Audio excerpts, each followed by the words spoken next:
Napanatili ng bagyong Falcon ang lakas nito pero bahagyang bumagal habang papalapit sa Northern Luzon. Nakataas naman ang tropical cyclone warning signal sa ilang lugar sa bansa dahil na rin sa bagyong Falcon. At live mula Pag-asa, ibandila mo Dexter Ganibe.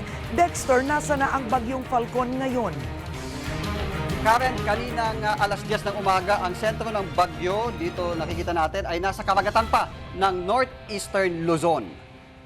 Sa weather bulletin na inilabas ng Pag-asa ngayong alas 11 ng gabi, hindi nagbago ang direksyong tinatahak ng bagyo. Bahagyang bumagal pero kumikilos ito pakanluran sa bilis na 25 kilometro kada oras mula sa 30 kilometers per hour kaninang hapon.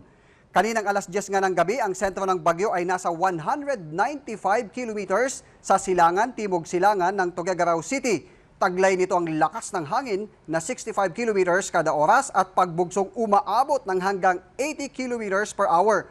Nakataas ngayon ang signal number 2 sa Batanes at northeastern Cagayan.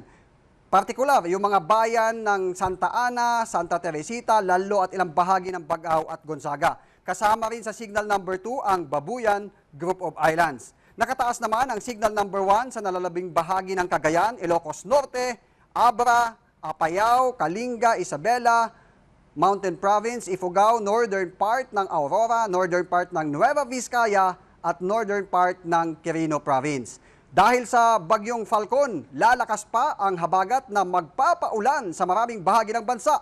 Katamtaman hanggang sa malakas na ulan ang mararanasan sa pagitan ngayon at bukas ng gabi sa Ilocos Region, Cordillera Administrative Region, Cagayan Valley, Nueva Ecija, Aurora, Zambales, Occidental Mindoro, maging sa Northern Palawan kasama ang Calamian at Coyo Islands, Aklan, Antique, Capiz, Iloilo at Guimaras.